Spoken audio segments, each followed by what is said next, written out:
everybody. I'm Mark Shapiro, Sports Director at WKOW-TV, and as far as I'm concerned, what you're looking at right now is paradise, because this is the place that I spent a glorious week several weeks ago, and it's all due to a good friend here in Madison, a Madison florist, Al Felly. And he's my guest on Community 76, and we're going to talk with you today about this paradise located in the country of Belize, which used to be British Honduras up till about 4 years ago, and the time we spent on the island of San Pedro. And Al, you've been at San Pedro many times before. Right, Marshall. We've been going there for about 7 years now. It started about 7 years ago with a group of 6 Madison people. We were out seeing what we could see in Central America, and found the village of San Pedro, and I fell in love with it, and came home and told my wife that if we were going on a vacation again and she wanted to go to Florida, she'd have to go by herself, because I found paradise. And after being there with you, one shot that I had with my wife, I believe that I can say the same thing. If we take another trip, it's going to be back to San Pedro. Al, it certainly is a beautiful place. It's located in Central America, and it certainly is not out of reach for anybody. No, it's really very reasonable. I think that currently the rates are something like $43 a day per couple, room and board, which and the airfare from Miami and from New Orleans is about $92.50. Well, you got me interested in San Pedro when you talked about the fishing and the opportunity that there would be there to do some fishing and snorkeling. And this was my main intention, going down there to just relax and do some fishing and snorkeling. But on the way and during the course of the week, I certainly got involved with the people of the island, with what's going on there, and in fact, the things that you've been doing there for the past 4 or 5 years to not only stimulate the economy of the country, but to stimulate the educational quality of the young people on the island. You really didn't know that I had that in mind all the time, did I? No, I really didn't, but now that I'm back, I really appreciate it. And I think right now, Al, we'll go to some film that I shot while we were there, and we can talk about the island of San Pedro and let everybody see just what we're talking about. Good.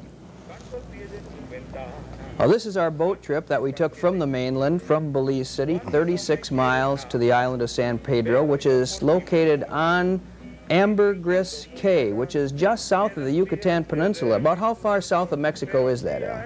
Well, actually, I think the village is probably about 22, 23 miles from the Mexican border. Now, this is looking from the water and the Caribbean into the village of San Pedro. And it's basically a fishing village, and the most economy of the village comes from lobster fishing. Right. That boat that you just went by there is a Mexican fishing boat, and he's waiting to get outside the reef and get up into Mexico. The wind outside the reef, the waves are quite high at this time, and he can't get outside the reef. You might mention that this reef is the second largest Great Barrier Reef in the world, and it's 175 miles long. It's only, at this point, about 500 yards offshore. It's an easy swim. Right now we're looking at some of the fishing village from the seaside, and we had the opportunity to spend our time at one of the 4 hotels, so to speak, on the island of San Pedro. We stayed at the Holiday Hotel. Tell me a little bit about how you met Sully McCorkle and Phil McCorkle, who operate this hotel. Well, on the first voyage down, we met Sully McCorkle, and incidentally, at that time her name was not McCorkle, but it's an interesting history of how this Mayan girl became involved with the hotel and the whole situation. Incidentally, Sully McCorkle is the first high school graduate on the entire island, and she certainly has taken over the island. We're going to be looking at a picture of Sully McCorkle in just a moment, and we'll have some of her comments on the history of San Pedro. But right now, this is a view of the Holiday Hotel, and some of the guests, including Al and Mary Felly, sitting out in front, taking it easy and having a little cocktail before dinner. That's normal, isn't it? We have a little cocktail before lunch, a little cocktail before dinner. That's all part of the paradise of San Pedro. Exactly. And there's Sully McCorkle, and she's talking to one of the guides and fishermen, Luis Guerrero, I believe.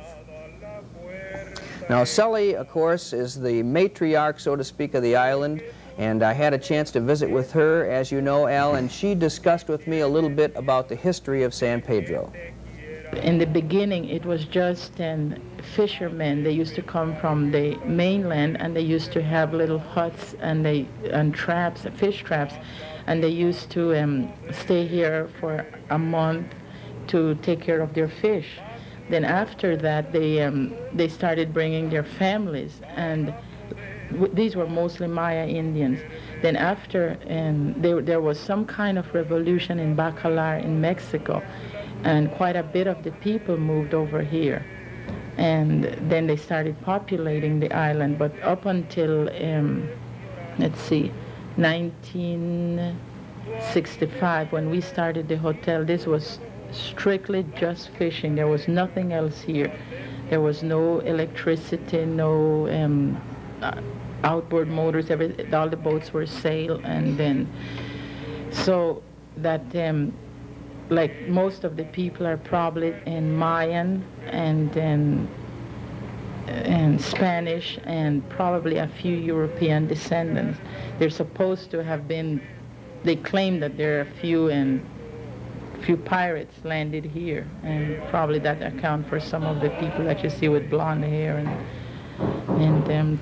lighter eyes, you know, than the other. But mostly it's Mayan and Mexican. And right now I think there's about 1,200 people in the island. That's probably about our population. Now we're looking right now at your San Pedro High School, the school that you actually are the founder of and the benefactor. Yes, however, I wish we owned that building, but we don't. That's the community building, and we just occupy it when it's not in use.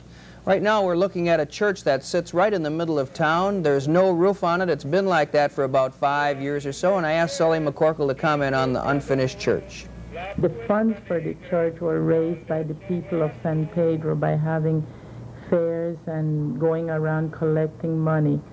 And they eventually had enough money to get the church started, and they got this fellow to do the plans, and apparently I think he went above what amount of funds that they had. So after they got the outside of the church built, they ran out of funds. And later on, when they did raise enough funds to get the church going again, they found out that the space in the roof between the from one end of the side to the other is too big, too large in space to just to put the roof there. So hopefully one of these days Al will be able to finish the church, and I know Sully would like to see that happen. Yes, she's certainly an interesting person, Marshall. I think that the suggestion that you had that you'd like to go see the Mayan ruin, and Sully said, if you want to see a Mayan ruin, just stick around and watch me, because, and that's typical of her wonderful sense of humor. The church is very interesting. It's well done, and I don't know how they're ever going to get the roof on it, but I can say that it was wonderful because without a roof, I managed to spend Christmas Eve inside of the church looking up at the stars. Al, we're looking now at the Belize Electric Board, and as we found out there, they've only had electricity on the island for the past 10 years, and we also had a look at a couple of the vehicles there. There are only 7 vehicles on the entire island, and of course it's all sand and there's no pavement. And here we are looking at the brickyard. And those bricks are made one at a time with a little press and set out in the sun to dry, and it's amazing how many they can make.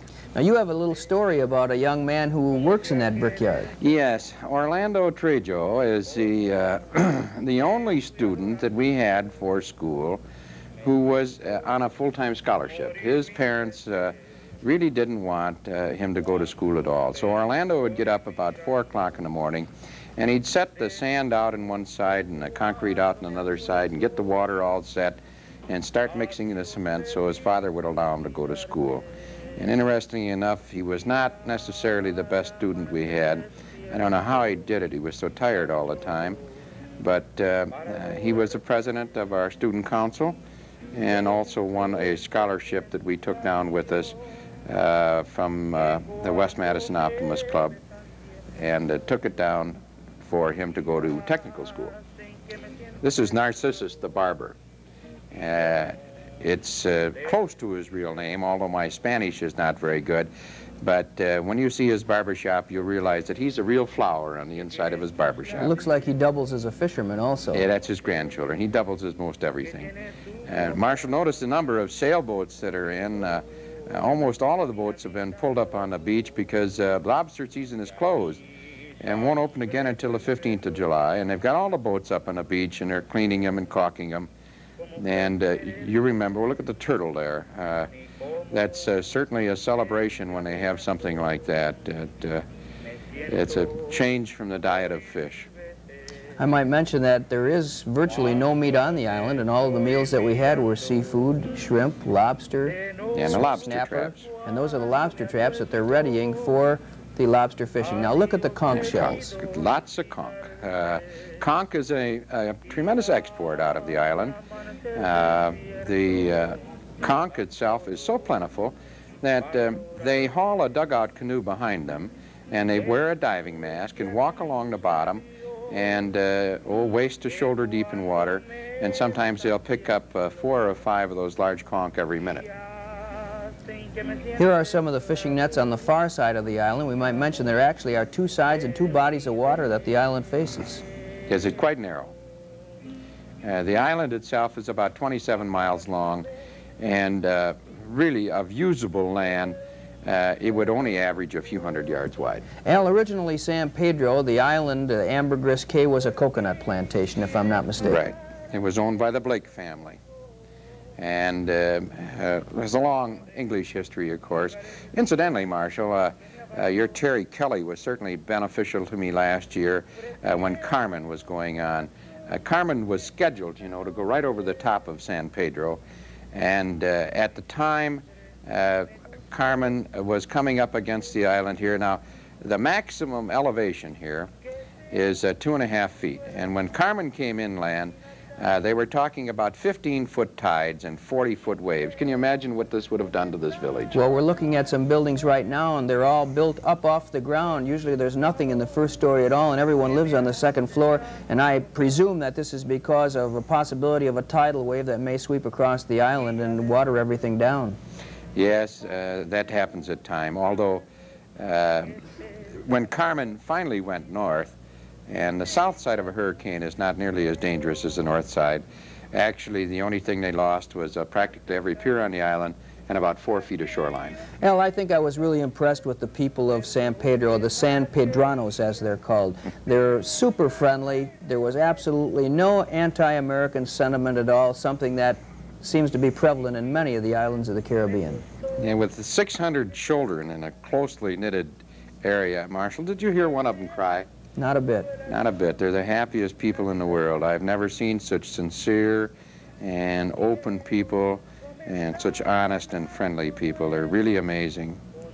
Al, we're looking at some of the commercial establishments, and there are a very, very few actually commercial businesses there. There are only facilities for probably less than 200 guests on the island, so there's no way that they could count on that much tourism there. Well, if they had 200 guests, that would be during the Christmas holidays, which I doubt if they ever had that many. Normally, when we say that we've got a full island, you're talking about 50 or 75 people. The largest amount that I've ever seen at the hotel in the family-style dining room was 42 people, and some of those were outside guests that came in. But normally, Sally likes to feel like 30 to 32 guests is ample. Al, these are the cisterns that are behind every home because they collect the rainwater for their drinking water. Right, and the shallow wells are not suitable, although they do use them for drinking water. And we're trying to influence somebody to put in a deep well, because sooner or later they're going to have trouble with the shallow wells. There's no question about it. Now, everything that comes into the island has to be brought in by boat. And it's a small boat. The maximum draft is probably at the pier is 5 feet. So you can't get anything over 5 feet. And when the tide is a little bit low, you're dragging on the bottom then. Now we're looking at a young man pushing a wheelbarrow, and it looks like he's on his way to the city dump, and unfortunately it's a very unsanitary landfill site. It surely is. It would be nice to get a tractor on the island with a blade and a bucket. I'd like to cover up some of that stuff. it's not very healthy, that's for sure. Well, as we look at some of the coconut palms here on the island, we can see that the breeze was blowing while we were there, and it certainly was a beautiful sight. Also, one of the things, of course, that we talked about at the start of the show, and my main reason for coming along on the trip initially was to do some fishing. And as we mentioned, the Great Barrier Reef is just about 500 yards offshore, and there are virtually hundreds of varieties of fish that you can catch. All kinds of varieties. It's amazing what you catch. It certainly beats the old northern and walleye bit, because when you throw the bait overboard, you never know what you're going to get, from a very, very small sergeant fish to up to a 2,000-pound shark. Well, let's go to film now and take a look at two of our fishing expeditions while we were in San Pedro. This is our guide, Pedro Graniel Jr. We called him Pete, and you've known Pete for quite a few years.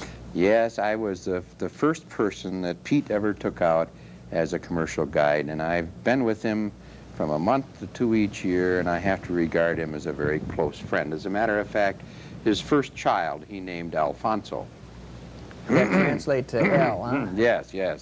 All right, now we're going bone fishing now. We're going to the flats, and we were looking for, well, anything we could catch over there. You want to talk about that? Well, normally going over the flats, it's pretty good barracuda territory, and barracuda are so prevalent there. I remember a few years back that I actually took a piece of black rubber hose and tied it to a hook, and everybody laughed, and that morning, why, we caught 10 barracuda on that piece of hose. Now, that's not a barracuda, No. That's a needlefish. That's a needlefish. He's a menace. He's a bait stealer.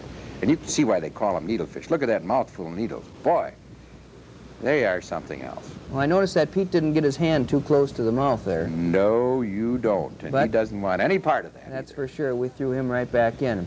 Yeah. And now we're going to talk about going tarpon fishing, and I talked to Pedro Graniel about the procedure for doing this. So we just run over to look for sardines. Find the sardines, throw the net, and get the sardines in the live bait box and start out fishing. Or maybe the breaks where we catch more fish there, big fish, you know. And we can never know exactly what we're going to catch most of the time. We just go to see, but when we see a school of fish, then we know, well, we can stay here and just fish for those. But then all the time we are just running low. Well, like the tarpon season is open now, well, we know exactly where the tarpons are. We know we're going to get strikes. And we were fishing in the break of the reef right here, and as you saw, Pedro, he threw the anchor over, and I'd say it's probably, what, Al, 6 to 10 feet deep there at the edge of the reef? Oh, yeah, it varies quite a bit depending on the channel. There's that nice big tarpon that I had on, and we had him on for about 50 minutes. Well, it certainly was a nice fish. I think he went about 40 pounds, and we're going to see a very rare thing here in our film. You, I, and Pedro had 3 tarpon on at one time, and none of the guides down there had ever seen anything like this happen before. No, but that was really something, wasn't it? Well, I was shooting the film, and I laid my rod and reel down with the sardines swimming around out there, and I had a tarpon on, and so Pete had a hold of both rods at the same time. There's a shot of that tarpon as he came to the boat, and they certainly are a battling fish. I'd have to say that the fish we caught at San Pedro were much more sport and much more exciting and fighting than anything that I've caught in the freshwater. Oh, yes, ocean fishing is a real thrill. The fish are very, very strong, very strong. Incidentally, that fish there that we had on broke the first of 2 reels that we broke tarpon fishing, and Marsh, you won't believe it. When I go to San Pedro, everybody laughs, but I normally take 22 or 23 fishing reels and the same amount of rods and up to 4,000 yards of line, so that I can fish while I'm there, because the damage to equipment is just terrific. There's some barracuda and some horseye jack. Both are strong fish. Horseye jack is a very, very strong fish. Now this is two of the guides, Abel and Gabby, who are doing a little fish cleaning, and I think we ought to mention at the time that they don't take any fish that they're not going to eat. There's no catching fish and leaving them rot on the shoreline. That's right. The barracuda they're very, very fond of, and incidentally, it's the only place that I've ever seen where they ate tarpon, and they smoke it. and they say it's wonderful. I've never eaten it. Well, this was one of my brief expeditions out to the reef to do a little snorkeling, and I can honestly tell you that I had never, ever seen anything as beautiful as the world under the sea near that reef in the crystal clear waters of the Caribbean. While I was out snorkeling, Pedro jumped over the side, took his spear gun along, and he said, I'm going to see if I can round up some lobsters to take home for dinner. And so while I was taking a look at the scenery and some of the beautiful fish, Pedro returned with a half a dozen beautiful fresh lobsters, and he cleaned those up, threw the parts away that he wasn't going to use, kept the tails and put them in the bucket, and it was a nice meal for he and his family that night. That's a pretty expensive little sojourn. Incidentally, that's not lobster, that's langosta, and it is delicious. They say that the shrimp and the lobster that comes from this area, right around here, is the sweetest and the best tasting in the world. It has less of an iodine taste to it than anything else. And of course we might mention also, Al, that they have just recently established a fishing co-op there.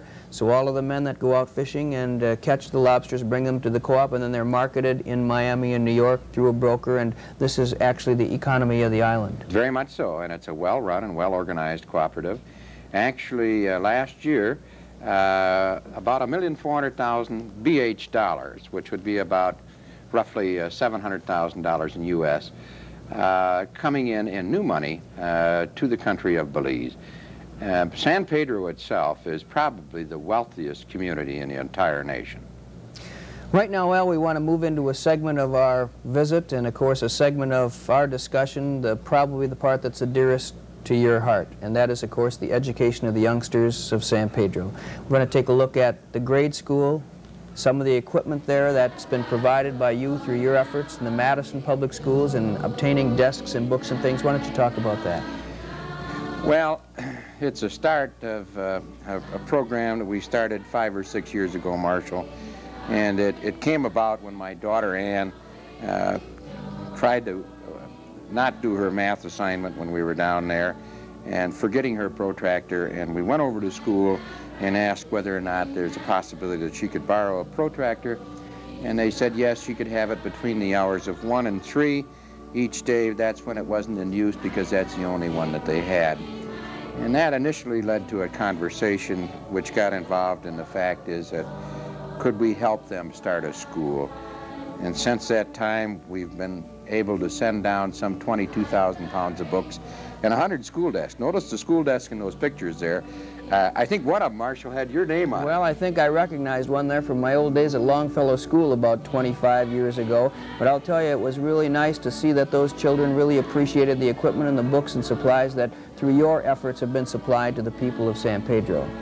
Well, it's a wonderful feeling to be a part of a program in which you've been able to contribute to the betterment of some people. You know, between the 1940 and 1950, there was only one high school graduate on the island, and that was Sally McCorkle. And right now, Al, we're looking at the first graduating class of San Pedro High School, the high school that you established on the island. 10 youngsters with their homemade caps and gowns, proudly marching up to take part in their first graduation ceremonies. And I might add that 2 high government officials, the Minister of Power and Communications, Luis Silvestri, and also one of the government officials, the head of the Education Ministry, were on hand for these ceremonies. Yes, Mr. Fonseca was there, who's the head of secondary education. And that's all the boys. There were 6 boys and 4 girls. Now, some of these are provided scholarships through your efforts to go to advanced education, if I'm not mistaken, in Belize City, one to the university and one to a vocational training school. Right. The valedictorian of the class, James Azuda, is a brilliant young man, and he's going on to a 2-year institution in Belize, St. John's College, and the young man whose father was in the concrete block business is going and has a scholarship that's going to vocational school, and he always wanted to be something to do with motors. He wants to be a motor mechanic.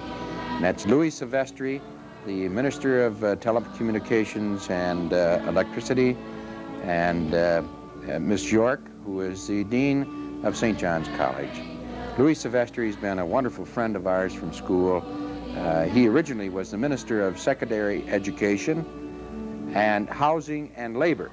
Now, it's a small country when you have one minister that has education, housing, and labor as a job.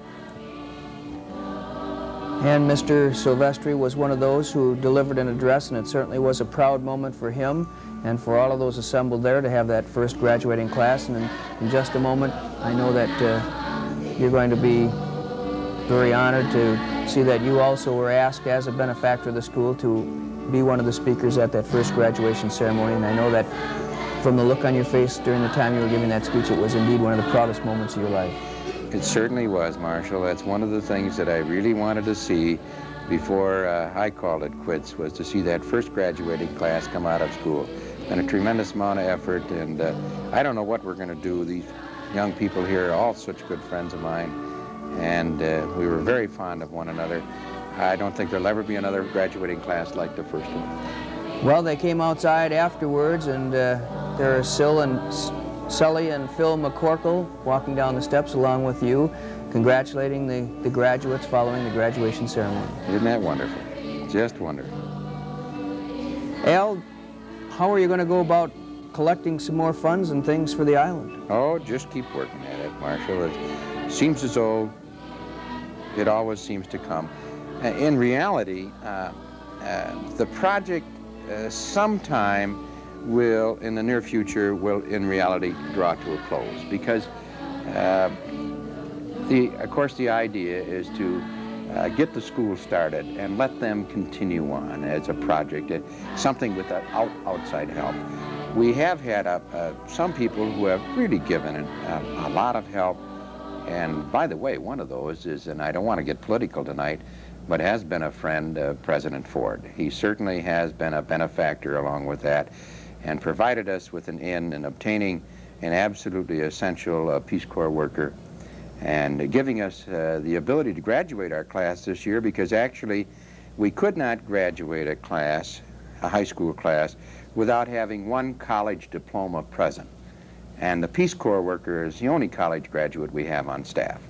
Although we have a complete curriculum, specializing in mid-management, bookkeeping, shorthand, typing, we still couldn't do it without the college graduate that we had to have. Al, we're just about out of time on our Community 76 show. I want to thank you very much for being the guest with me and reliving those golden moments for me, too, of the island of San Pedro. And I might add that if anyone is interested in getting involved in a project of this type, that they might contact you at the Felly stores here in Madison, or else get a hold of me here at the television station. We'd be certain to point them in the right direction. We surely would. We're the Public Relations Department, too. Thank you very much, Al. And that's Community 76 for today. We hope you've enjoyed it. Have a good day.